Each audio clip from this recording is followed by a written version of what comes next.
Hello, traders. FX Pip Collector here. Today is Monday, September 15th, and this is my analysis for the US dollar Canadian, and we are on the 4-hour time frame.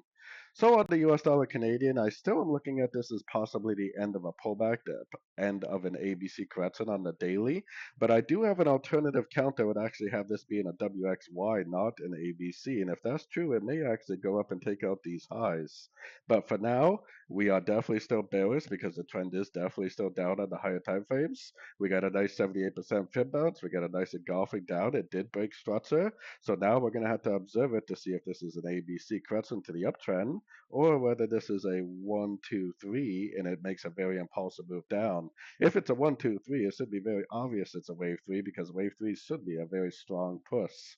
So going down to the 1 hour time frame, I definitely would be looking for shorts unless we bounce from like the 61 to the 78% and make a big engulfing move up.